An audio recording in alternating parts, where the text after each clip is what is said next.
আচ্ছা, প্রত্যেকটা শব্দের পেছনেই কিন্তু একটা করে গল্প থাকে, তাই না? চলুন, আজকে আমরা একটা জাহাজের গল্পের সাথে সাথে কিছু নতুন শব্দ শিখব। এমন কিছু শব্দ যা আমরা শুধু জানবই না, অনুভবও করতে পারব। গল্পটা শুরু হচ্ছে একটা শান্ত নদীর পাড়ের একটা গ্রাম থেকে, একদম নিস্তব্ধ একটা জায়গা। আর আমাদের প্রথম শব্দগুলো কিন্তু এখানেই লুকিয়ে আছে। তো চলুন, গল্পের গভীরে যাওয়া যাক। তো আমাদের গল্পের এই প্রথম ভাগে আমরা দেখব একটা গ্রাম আর একটা জাহাজকে, মানে যেখান থেকে আমাদের এই পুরো কাহিনীটা শুরু হচ্ছে। এই যে দেখুন, এখানেই আমাদের প্রথম দুটো শব্দ। গ্রামটা ছিল একদম ট্র্যাঙ্কুয়েল, মানে শান্ত, কোনো হইচই নেই। আর ঠিক তার পাশেই দেখুন ওই পুরনো জাহাজটা। একসময় এটার মধ্যে একটা রিগল, মানে রাজকীয় ভাব ছিল, যদিও এখন আর সেই জৌলুস নেই। তার মানে ট্র্যাঙ্কুয়েল মানে হলো শান্ত, আর রিগল মানে রাজকীয়। ভাবুন তো একবার, এই দুটো শব্দ দিয়েই কিন্তু পুরো ছবিটা পরিষ্কার হয়ে যাচ্ছে, তাই না? একদিকে গ্রামের শান্ত পরিবেশ, আর অন্যদিকে জাহাজের সেই হারানো জৌলুস। কিন্তু সময় তো আর থেমে থাকে না। জাহাজটার অবস্থা এখন বেশ খারাপ। এর কাঠগুলো হয়ে গেছে পোরাস, মানে পুরো ছিদ্রযুক্ত।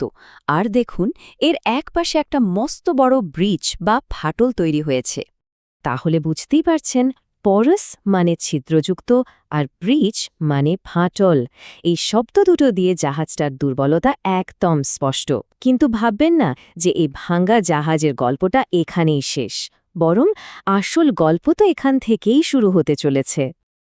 গল্পের এই পর্যায়ে আমরা দেখব একজন সন্দিহান বালকের আবিষ্কার, এবং এর সাথেই গল্পে প্রবেশ করবে নায়ক আর কিছু খলনায়ক। এই যে আমাদের গল্পের নায়ক, একটা ছেলে যে সবকিছুতেই একটু স্ক্যাপটিক্যাল, মানে সহজে কিছু বিশ্বাস করে না, সবকিছুতেই তার সন্দেহ।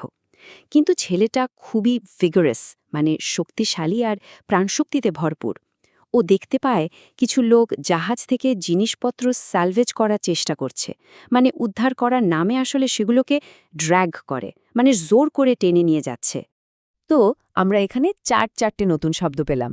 স্ক্যাপটিক্যাল মানে সন্দিহান, ভিগারাস মানে শক্তিশালী, স্যালভেজ মানে উদ্ধার করা, আর ড্র্যাগ মানে টেনে নিয়ে যাওয়া। এই শব্দগুলো দিয়ে ছেলেটার চরিত্র আর সেখানকার পরিস্থিতিটা একদম পরিষ্কার হয়ে গেল। ছেলেটা কিন্তু বেশ চালাক। ও খুব তাড়াতাড়ি বুঝে যায় যে লোকগুলো আসলে ফ্রডুলেন্ট, মানে প্রতারক। ওদের মধ্যে একজন ছিল খুব গ্যারুলেস, মানে অতিরিক্ত কথা বলতো, যাকে আমরা বাচাল বলি। কিন্তু ওদের যে নেতা, সে ছিল একেবারে রুথলেস, একদম নির্দয়। তাহলে দেখুন, গল্পের লড়াইটা কাদের মধ্যে। একদিকে ছেলেটা যে স্ক্যাপটিক্যাল কিন্তু ভিকারাস, আর পরে আমরা দেখব সে ইম্পার্শিয়াল বা নিরপেক্ষ। আর অন্যদিকে লোকগুলো যারা ফ্রডুলেন্ট বা প্রতারক, গ্যারেলেস বা বাচাল, আর রুথলেস বা নির্দয়। এই ভালো আর মন্দের লড়াইটাই কিন্তু গল্পটাকে জমিয়ে তুলবে। গল্পটা এবার একটা দারুণ মোড় নিতে চলেছে। এই পর্যায়ে আমরা সত্যকে খুঁজে বের করার একটা চেষ্টা দেখব। দেখা যাক কি হয়। তো ছেলেটা এবার গোপনে কাজ শুরু করে। ও লোকগুলোর অসৎ পরিকল্পনাটা জানার জন্য তথ্য গ্লিন করতে থাকে। গ্লিন শব্দটার মানে হলো অনেক কষ্ট করে বিভিন্ন জায়গা থেকে একটু একটু করে তথ্য জোগাড় করা। ছেলেটা ঠিক এই কাজটাই করছিল। মানে গ্লিন করাটা শুধু তথ্য সংগ্রহ করা নয়, এর মধ্যে একটা চেষ্টার ব্যাপার আছে, একটা ধৈর্যের ব্যাপার আছে। যেমন ধরুন, ফসলের মাঠ থেকে পড়ে থাকা শস্যকণা এক এক করে সংগ্রহ করা। ছেলেটার কাজটাও ঠিক তেমনই কঠিন ছিল। কিন্তু একবার ভাবুন তো, এত রুথলেস বা নির্দয় লোকের বিরুদ্ধে একটা ছোট ছেলে একা কী বা করতে পারে? ওদের গোপন পরিকল্পনা তোরা খুব সাবধানে পাহারা দিচ্ছিল। আর ঠিক সেই মুহূর্তে ঘটল এক অবাক করা ঘটনা। হঠাৎ মেঘ সরিয়ে এক অস্পেশিয়াস, মানে একটা শুভ সূর্যরশ্মি এসে পড়ল। আর তাতে লোকগুলো লুকিয়ে রাখা জিনিসপত্র সব সামনে চলে এলো। ধরা পড়ার ভয়ে ওরা তখন তাড়াতাড়ি করে ইনসেন্স, মানে ধূপ জ্বালিয়ে দিল, যাতে ধোঁয়ার আড়ালে সব ঢাকা পড়ে যায়। দেখুন কি চমৎকার দুটো শব্দ। একটা হলো অস্পেশিয়াস, মানে শুভ, যা ভবিষ্যতের সাফল্যের ইঙ্গিত দেয়। আর অন্যটা হলো ইনসেন্স বা ধূপ, যা এখানে প্রতারণার জন্য ব্যবহার করা হলো। একদিকে প্রকৃতির আশীর্বাদ, অন্যদিকে মানুষের চালাকি। তো এরপর কি হলো? গল্পটা এবার শেষের দিকে এগোচ্ছে। ন্যায় বিচার প্রতিষ্ঠা হবে আর উত্তোলিত হবে পতাকা। ছেলেটা কোনো দিকে না গিয়ে একদম ইম্পার্শাল বা নিরপেক্ষভাবে গ্রামবাসীদের সব সত্যিটা খুলে বলল। ব্যাস, আর যায় কোথায়? গ্রামবাসীরা লোকগুলোকে ধরে ফেলল, আর তারপর সেই পুরনো জাহাজের ওপর আবার গ্রামের পতাকা হয়েস্ট করা হলো, মানে উঁচুতে তুলে দেওয়া হলো। আর গোটা গ্রাম জুড়ে নেমে এলো এক খুইয়েসেন্ট, মানে একদম নিস্তব্ধ শান্ত একটা পরিবেশ।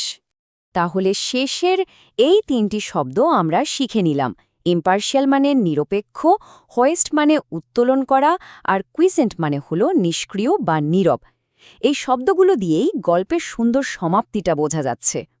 গল্প তো শেষ হলো, কিন্তু এর থেকে আমরা কি শিখলাম? চলুন এবার গল্পের শেষ কথাগুলো আর আমাদের শেখা শব্দগুলো একবার দেখে নেওয়া যাক। হ্যাঁ, চোরদের লোভের পরিণতির জন্য একটা ডার্জ বা শোকগীতি গাওয়াই যায়। কিন্তু সত্যি বলতে কি, এই ধরনের লোভের গল্পগুলো তো খুবই ব্যানল, মানে একদম গতানুগতিক, সাধারণ, নতুন কিছু নয়। কিন্তু এর থেকে যে শিক্ষাটা পাওয়া গেল, যে সততার সবসময় জয় হয়, সেটা কিন্তু চিরন্তন। তো চলুন আমরা যে শব্দগুলো শিখলাম সেগুলোর ওপর আর একবার চোখ বুলিয়ে নিই। ট্র্যাঙ্কুয়েল মানে শান্ত, রিগল রাজকীয়, পোরাস ছিদ্রযুক্ত, ব্রিজ ফাটল বা ভাঙন, স্কেপটিক্যাল সন্দিহান, ভিগারাস শক্তিশালী, ড্র্যাগ টেনে আনা, স্যালভেজ উদ্ধার করা, ফ্রজুলেন্ট প্রতারণামূলক, গ্যারোলাস বাছাল, রুথলেস নির্দয়, গ্লিন কষ্ট করে তথ্য সংগ্রহ করা, অসপিশিয়াস শুভ, ইনসেন্স ধূপ চালানো, ইম্পার্শাল নিরপেক্ষ, হয়েস্ট উত্তোলন করা, কুইয়াসেন্ট নিষ্ক্রিয়, ডার্জ শোকগীতি, আর ব্যানল মানে সাধারণ। যাবার আগে একটা প্রশ্ন রেখে যাই। আমাদের সবার জীবনেই তো ছোটবেলার এমন কিছু বানাল বা সাধারণ গল্প থাকে, তাই না? কিন্তু সেই সাধারণ গল্পগুলোই আমাদের সবচেয়ে বড় শিক্ষাটা দিয়ে যায়। আপনার জীবনে এমন কোনো গল্প আছে কি? একটু ভেবে দেখবেন, কারণ সাধারণের মধ্যেই কিন্তু মাঝে মাঝে অসাধারণ কিছু লুকিয়ে থাকে।